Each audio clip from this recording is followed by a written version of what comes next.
어버이 주일 맞이해서 어버이 주일 찬양을 잘 불러주신 찬양대원들 감사의 말씀을 드립니다. 찬양을 이렇게 듣다 보면은 어떤 영감이라고 할 수도 있고요, 어떤 생각이 이렇게 올라올 때도 있습니다. 오늘 찬양을 들을 때 예전에 그 10년도 훨씬 넘은 시점이었어요. 그러니까 제가 40대 초반쯤에 한 가정에 신방을 갔을 때 일이 이렇게 영상처럼 떠올랐습니다. 제가 40 초반 때 제 나이의 한 2배쯤 되는 안수 집사님 가정에 신방을 갔었는데 예배를 드리는 내내 그분께서 눈물을 흘리셨어요.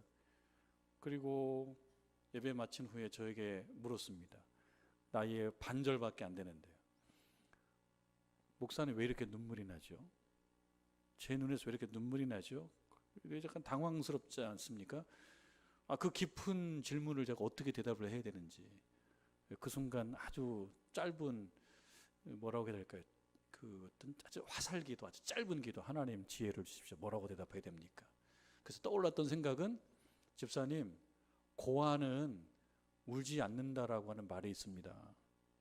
지금 예배를 드리면서 아마 하늘 아버지의 생각이 많이 드셨기 때문인 것 같습니다. 그 말을 듣고 굉장히 기뻐하셨어요. 그리고 그 부인 권사님에게 여보, 목사님이 답을 알려주셨다고. 그래서 기분이 풀어진 그런 상황이 생각이 났습니다. 제가 드는 생각은 그 질문에 대한 답이 꼭 맞는 것이냐에 대해서는 뭐 꼭 자신 있는 건 아니에요. 그러나 한 가지 분명한 사실은 그런 것입니다. 세월이 가서 세월의 무게가 좀 무거워지면, 그래서 어버이이면서 조금 선배 어버이가 되시게 되면 그때는 눈물이 종종 난다는 겁니다. 근데 그 안수 집사님만 그런 것이 아닙니다. 다른 어버이들도 그렇고요, 저도 이제 시작점에 들어섰습니다. 그거는 뭐 뇌과학자들의 설명은 있겠습니다만, 그저 분명한 하는 현상은, 세월이 가면, 어느 정도 세월의 무게가 이렇게 쌓이면 문득문득 눈물이 난다는 거예요. 왜 그런지에 대해서는 생각을 해보십시오. 그러나 그런다라고 하는 것입니다. 아직 나는 그 시점이 아니다 그러면은 나는 아직 잘 섬겨주는 사명이 나에게 있겠구나라고 생각하시는 거고, 그리고 눈물이 이렇게 나시는 우리 어르신들께서는 하늘 아버지를 생각해 보시면 되겠습니다. 그게 오늘 주시는 말씀입니다. 제 아버지께서는 한 2년 전쯤에, 우리 교우들도 아시겠습니다만 2년이 조금 덜 됐습니다. 그때 하나님 부르심 받았기 때문에 지금은 어머니 혼자 계십니다. 그늘 만나 뵙지는 못합니다. 그래서 마음의 무거움이 좀 있습니다. 그래서 전화를 전보다는 자주 드립니다. 전화로라도 대화를 하는 것 자체가, 그 자체가 의미가 있다라고 저는 생각하기 때문에 때때로는 의무적으로 전화를 합니다. 그게 꼭 해야 되겠다는 생각이 있어서 그게 아니고 의무적으로 그냥 그저 하는 말로 의무 방어전처럼 전화를 드릴 때도 많습니다. 자주 전화를 드리다 보니까 전화하는 내용은 뻔합니다. 잠을 잘 주무셨냐고, 밥은 드셨냐고, 목소리의 힘이 전과 좀 다른 것 같은데, 뭐 이런 류의 그런 이야기. 오늘은 날씨가 어떠니까 햇볕을 좀 쬐야 된다고. 이런 아주 말하자면 늘 해왔던 반복되는 그런 이야기입니다. 그 정도의 이야기를 하지만 그냥 이야기하는 것 자체가 의미가 있다고 생각하기 때문입니다.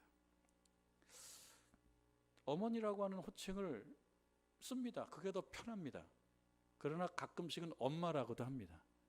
엄마라는 말을 어렸을 때 했지만 지금은 엄마라는 말이 조금 더 어색해졌습니다. 어머니가 더 편한데, 그러나 제가 엄마라는 말도 섞어서 종종 합니다.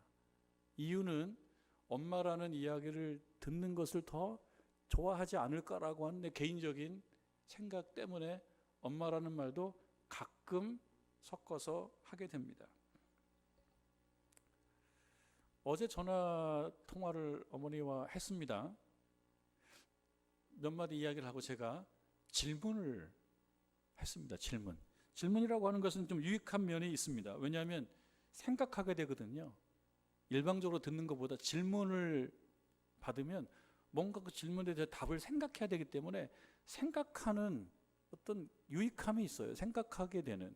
아무것도 생각 안 하면 그것도 좀 어려움이 있잖아요, 살면서. 그래서 생각하게 하는 질문을 했습니다. 대답을 할 기회를 드리는 것이기도 하고, 아들에게 좀 아는 척도 좀 하실 수 있는 기회를 드리는 거기도 합니다. 그래서 그렇게 되면 존재감을 조금 가질 수 있지 않을까. 누군가에게 내가 대답해 주는 어떤 역할, 그럼으로 인하여 어떤 존재감을 느끼게 하는 것도 저에게 있어서는 하나의 중요한 생각이기 때문에 그렇게 제가 질문을 한 것입니다. 어머니에게 제가 이렇게 물었습니다. 제가 존댓말도 쓰지만 말을 반말로 하기도 합니다. 그것이 좋다고 느낄 때도 많기 때문입니다. 전화로 어머니, 어버이 주일에 어떤 설교를 해야 될지 모르겠다고. 매년 계속 할 얘기는 다 했는데 2023년도 어버이 주일이 또 왔는데 내가 어떻게 설교를 해야 될지 모르겠어. 어머니, 설교를 어떻게 해야 되지? 82세가 되신 어머니가 대답을 하시는 거예요. 이렇게 대답합니다. 돌아가신 어머니에게, 그러니까 저에게는 외할머니죠. 돌아가신 어머니에게 젊었을 때 좀 더 잘해드렸으면 좋았겠다 하는 생각이 나신다고. 그래서 부모님 살아계실 때 좀 더 잘해드리라고 하는 설교를 하면 되지. 그렇게 이야기를 하는 거예요. 이건 뭐 전문용어로 빙고죠. 예? 모범 답안 아닙니까? 뭐가 더 필요한 거예요. 부모님 살아계실 때 좀 더 잘해드리면, 왜냐하면 그 깨달음을 부모님이 돌아가시고 난 다음에 조금 더 절절하게 느껴지니까 설교는 그래야 되지 않겠냐라고 하는 그 답은 뭐 정답이죠. 제 외할머니는 5남 1녀입니다. 제 어머니만 딸입니다. 5남 1녀십니다. 매우 깔끔하고 한 번도 새벽 기도를 거르시지 않는, 그리고 새벽 기도 가실 때마다 아주 깔끔하게 단정하게 하시고 가시는 그런 믿음이 좋은 할머니셨습니다. 근데 제 기억으로는 인생 말미에 넷째 아들과 같이 사시면서 꽤 안락하게 사시지는 못했다라고 하는 기억을 제가 가지고 있습니다. 그러니 제 모친도 돌아가신 그 어머니를 생각하며 살아계실 때 조금 더 잘해드렸으면 좋았을 걸. 그런데 지금은 할 수가 없는 거예요. 이 시점이 되니까 그게 더 절절하게 느껴지시는 것입니다. 아들과 함께 그렇게 사셨던 어머니에 대해서 할머니가 된 제 모친은 그 어머니이신 그 할머니이신 그 어머니에게 그런 죄송함과 함께 그 그리움을 그렇게 회고하고 있는 것이라고 저는 생각을 했습니다. 사실 제 마음도 같습니다. 아버님이 돌아가셨으니 어머님도 돌아가실 때가 있으시겠죠. 살아계실 때 좀 더 잘 해드리면 좋겠다라고 하는 마음이 있습니다. 그런 면에 있어서는 효자입니다. 그러나 현실적으로 꼭 그렇게 다 실천하는 것은 아니기 때문에 안타까운 마음도 꽤 많습니다. 마음 아픈 것을 제가 숨기기가 어려웠습니다.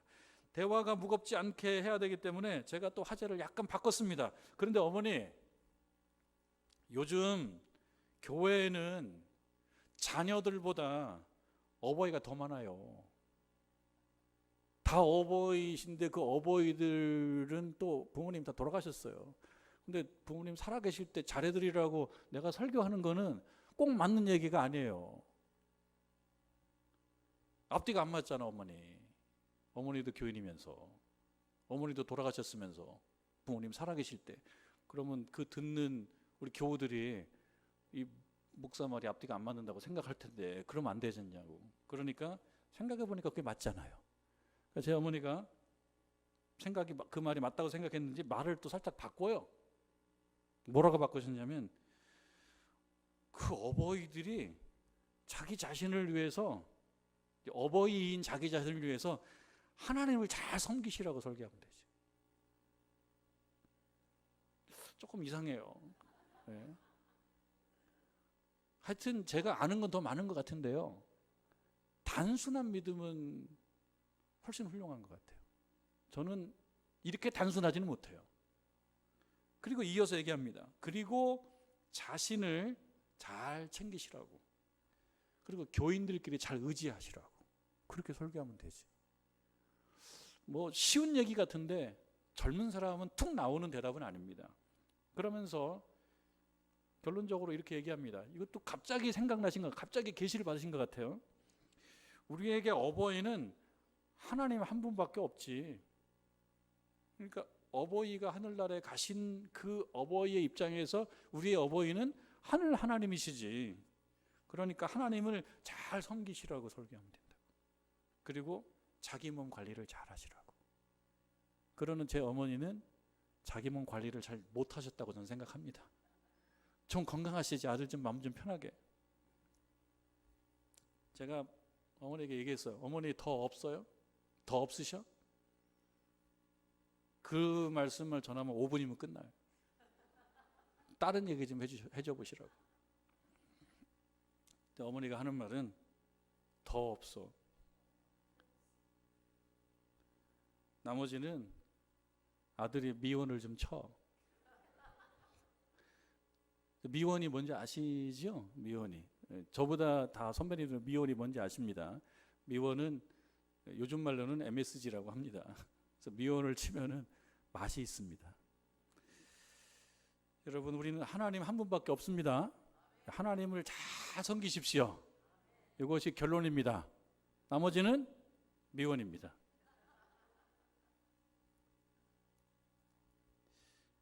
어버이가 아직 살아계신 자녀들이시라면 부모님이 살아계실 때 좀 더 잘해 주십시오. 단순한 얘기지만 그 이상의 어떤 말이 필요하겠어요? 이 땅에 섬길 부모님이 계시지 않은 우리 어버이들이 계십니다.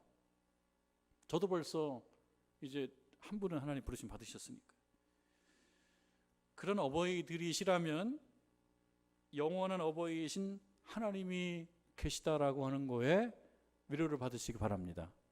그리고 이 땅에 살면서 하나님을 잘 섬기시기를 바라고요. 그리고 우리 어버이들, 우리 교우님들, 우리 성도님들 자신의 건강을 책임감 있게 잘 할 수 있는 열심히 챙기시기를 바랍니다. 이것이 결론이고 핵심입니다. 그리고 오늘 하나님 말씀도 바로 그 말씀입니다. 128편 1절은 이렇게 되어 있죠. 여호와를 경외하며 여호와를 경외하며 그의 길을 걷는 자마다 복이 있다. 하나님을 잘 섬기는 것이 핵심이다라는 얘기인 것입니다. 어버이 주일에 우리 같이 나눠야 될 정말 핵심적인 말씀이에요. 여호와를 경외하며 그의 길을 걷는 자마다 복이 있다. 여호와는 왜? 우리 어버이이시니까요.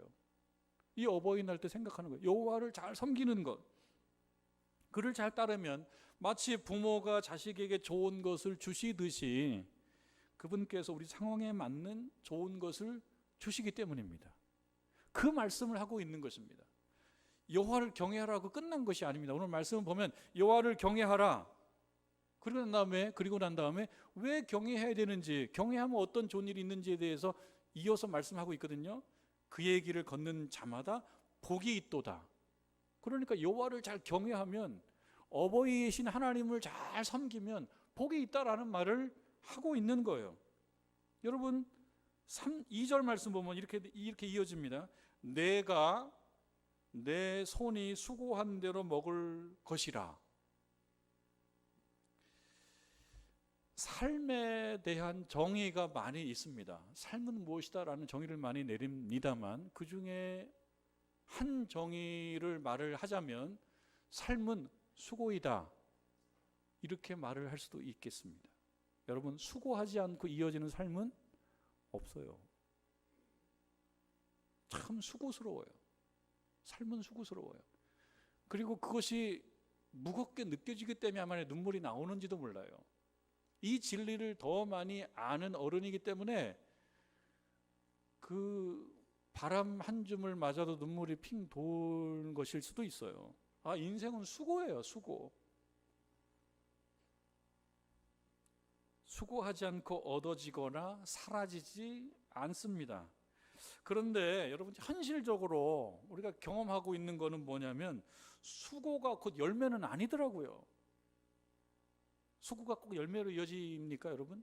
수고는 다 열매입니까? 그러면 헛수고라는 말이 존재할 이유가 없어요. 우리가 살면 헛수고라는 말도 듣게 되거든요. 그 얘기는 뭐예요? 수고는 다 결과로 이어지거나 수고는 다 열매로 이어지는 것은 아닌 거예요. 내가 노력하고 수고하고 땀 흘리면 다 잘 돼야 된다라고 하는 어떤 그 규범적인 생각을 갖고 있을는지 모르지만, 현실적으로는 내가 땀을 흘리고 내가 수고하고 내가 힘쓰는 것이 반드시 열매가 되지 않아요. 그러면 우는 사람이 왜 생기겠어요? 수고하면 되죠. 많은 사람들이 시험을 보고 그 시험을 통해서 뭔가 더 나아지기를 바라지만, 내가 노력한 것만큼 시험의 합격 결과가 꼭 이어지는 것은 아닌 것입니다. 어른들도 마찬가지고, 학생 시기를 지나서 그렇게 필기 시험을 보지는 않는다고 하더라도 살면서 내가 행한 모든 수고와 노력과 땀이 다 결과로 이어지는 것만은 아닌 것입니다. 인생에는 헛수고라는 게 있어요. 시편 128편과 127편은 한 쌍을 이루는 시편 같아요.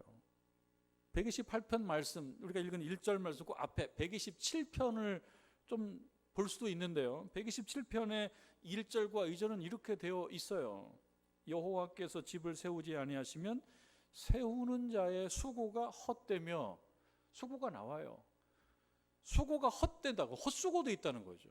뭔가 이렇게 집을 세우려고, 그래서 집이라고 하는 걸 좀 상징적으로 본다면 어떤 목표를 달성하려고 수고하는데 그 수고가 결과로 이어지지 않아요. 그럴 수도 있다는 거예요. 언제? 여호와께서 그 목표에 함께 해주시지 아니하시면, 집을 세우는 것에 함께 해주시지 아니하시면 수고가 헛수고도 된다는 것입니다. 노력하는데 안 될 수도 있다는 거예요. 또 이어집니다. 파수꾼의 깨어 있음이 헛되도다. 파수꾼이 할 일은 깨어서 보는 건데요, 깨어 있으면서도 말하자면 문제를 지적해내지 못할 수도 있더라. 내가 깨어 있었는데 찾아내지 못할 수도 있어요. 내 눈은 떠 있는데 보지 못하는 거예요. 언제 그렇습니까? 하나님께서 같이 지켜주시지 아니하시면. 그러니까 이 시편 128편 2절의 말씀 같습니다. 내가 내 손이 수고한 대로 먹을 것이다 나가는 이 사실도, 이것도 당연한 것 같지만 당연한 것이 아니고 이것도 복이라는 거예요. 어떤 사람이 누릴 복입니까? 여호와를 경외하고 그의 길을 걷는 자가 누릴 복이다라고 하는 것입니다. 세우는 수고가, 지키는 수고가 있어도 하나님 함께 하시지 아니하시면 헛수고가 된다. 3절은 이렇게 이어져요. 내 집 안방에 있는 내 아내는 결실한 포도나무 같으며 내 식탁에 둘러앉은 자식들은 어린 감람나무 같다. 이렇게 표현한 겁니다. 아내와 자식에 대한 이야기인데요, 이건 가족을 얘기하는 것입니다. 이렇게 가족이 구성되어 있지 않은 가정이라면 다른 가족 구성원을 얘기할 수 있어요. 여기는 아내이지만 다른 편으로 바꿀 수도 있어요. 아내가 있는 건 아니잖아요. 물론 요즘에는 아내에게도 뭐 아내가 있는 경우가 없지는 않더라고요. 그러나 그냥 우리가 일반적으로 얘기하자면 아내는 남편이 있는 거고 남편은 아내가 있는 거고, 또 그렇지 않다 그러면 또 언니 오빠가 있는 거고 부모님이 계신 거고, 그런 가족 구성원들의 구성은 좀 다르기 때문에 3절 말씀은 다른 가족 구성원의 이름을 댈 수도 있습니다. 명칭을 댈 수도 있습니다. 결실한 포도나무라고 하는 것은 열매를 많이 맺는 포도나무 같다. 열매를 많이 맺는, 뭔가 하고자 하는 거에 대해 결과가 있는 가족. 여러분, 우리의 소망이 그런 거잖아요. 가족 구성원들이 뭔가 열심히 하지 않습니까? 자녀들도 열심히 하고 또 부모님도 열심히 하고 뭔가 열심히 하는데 늘 마음 아픈 건 뭐냐면 열심히 하는 것만큼 소득이 없는 걸 보면서 마음 아파해요. 부모의 입장에서는 자녀가 뭔가 열심히 하는데 잘 안 되는 걸 보면서 마음 아파해요. 아기들 어린이집이나 유치원이나 초등학교에 보내는 젊은 엄마 아빠의 경우도 그래요. 이 아이가 잘 어울리지 못하면 다른 아이들보다 조금 뒤처지는 것 같은 어떠한 징후를 이렇게 보게 되면, 어떠한 상황을 보게 되면 굉장히 마음 아파합니다. 굉장히 그걸로 마음 아파요. 저도 우리 아이들 뭐 3살, 4살 때 마음 아파했던 적이 있어요. 아우, 제가 쟤네보다 못 따라가네. 마음 아파했던 그 기억이 나요. 열매를 많이 맺는 포도나무 갖기를 바라는 거고요. 그 다음에 어린 감람나무라고 하는 것은 올리브나무를 얘기하는, 올리브나무 묘목을 얘기하는데 잘 자라기를 바라는 거고요. 가능성이 있고, 그 다음에 비전이 있고, 꿈이 있기를 바라는 것입니다. 그런 믿음과 신앙적 덕담인데요. 어떤 사람에게 이것이 임하냐면 여호와를 경외하는 자, 그 길을 따르는 자의 가족 구성원들은 그럴 수 있다.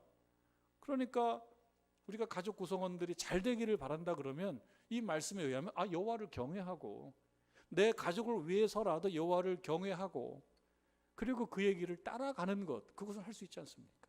열심히 뭐 하라는 게 아니라 그리하면은 이런 복을 하나님이 주신다라고 하는 것입니다. 5절 말씀에는 이 시편 128편에 이 기도자, 예배자, 시인이라고 얘기하죠. 이 시인, 이 화자, 128편의 화자는 이렇게 축복을 하고 있어요. 어떤 축복을 하고 있냐면 여호와께서 시온에서 내게 복을 주실 것이다.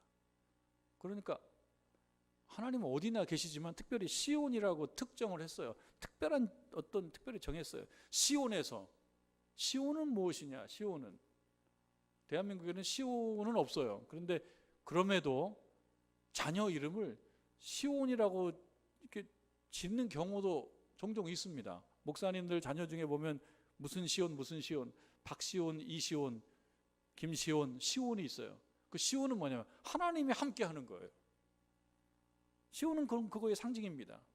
그 이스라엘 어떤 곳인데요, 하나님이 계시다라고 믿어지는 그 거룩한 곳을 시온이라고 하는 거예요. 그 하나님께서 그 시온에서 내게 복을 주실 것이다. 그러면 사람들이 할 수 있는 건 뭐냐면 시온에 가야 되는데, 시온으로 가야 돼. 시온에.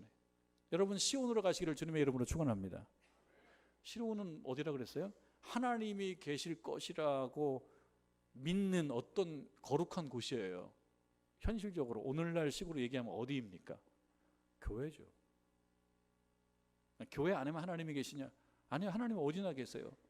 그러나 이 교회는 어떤 의미가 이 안에 있냐면 의지, 내가 하나님을 찾고자 하는 의지의 결과예요. 여러분들이 그냥 아무데나 하나님이 계신다라고 생각하는 것도 틀리지는 않습니다만 이곳에 왔다라고 하는 것은 무엇이에요? 의지예요. 하나님을 찾고자 하는 의지예요. 하나님은 어디나 계시지만 하나님을 찾고자 하는 의지를 하나님은 기뻐하신다는 거예요.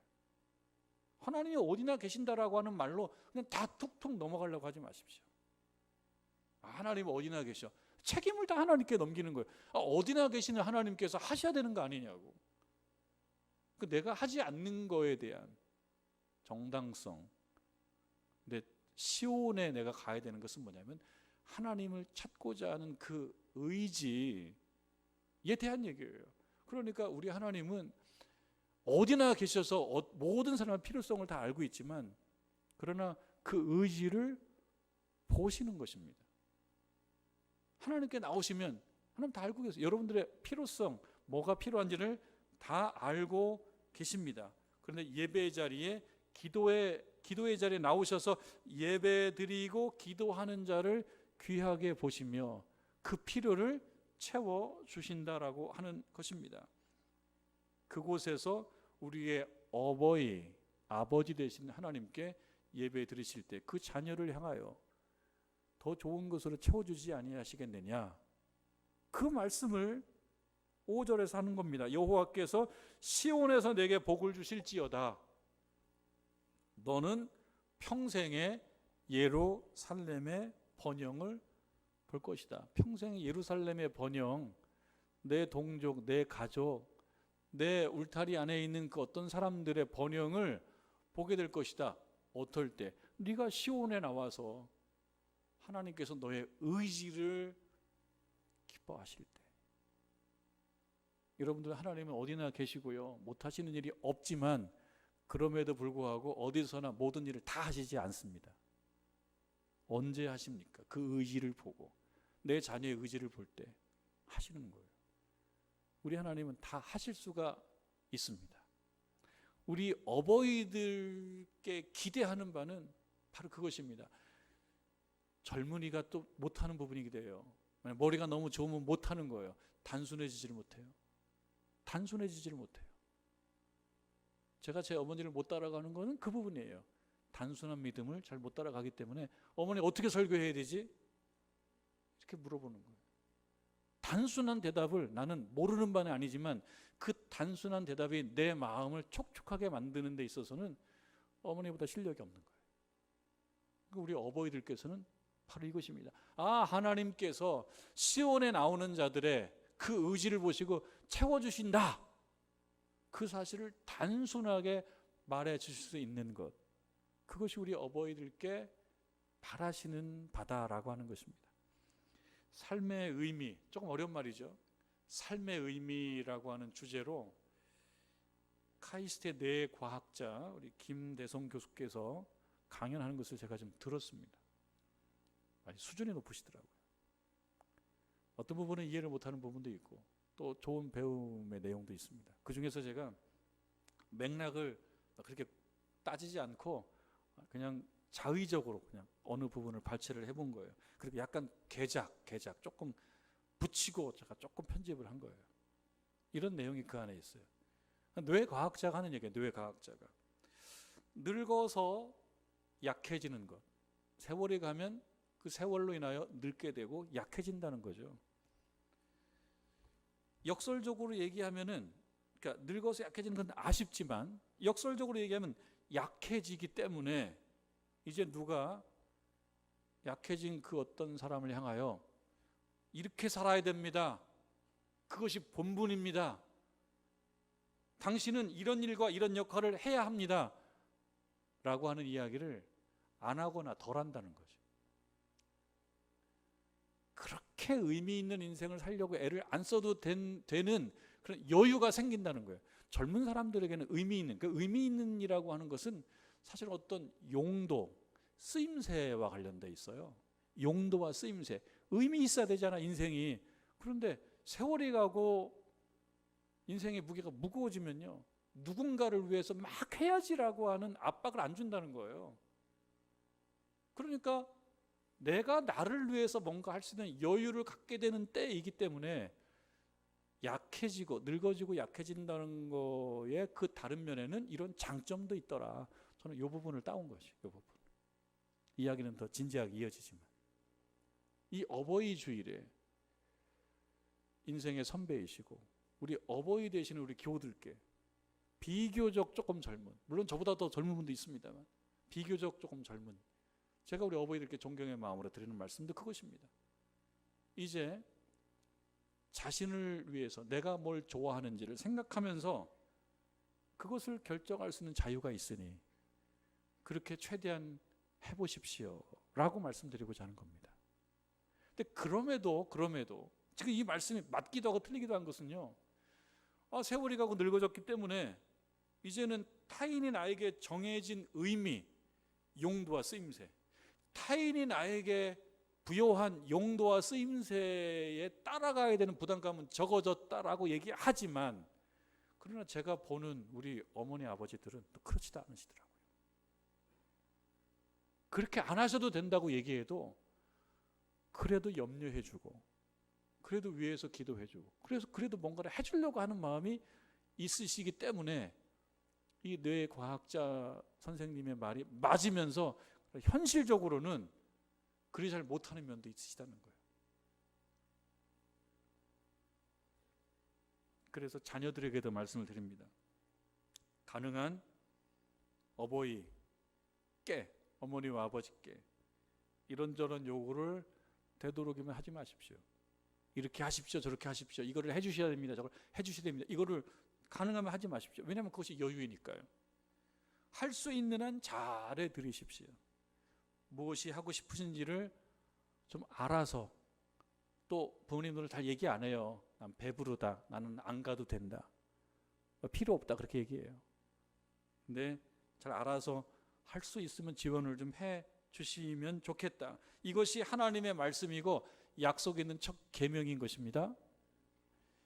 그런데 어버이들께서는 여전히 어버이들의 큰 관심이 있으시잖아요.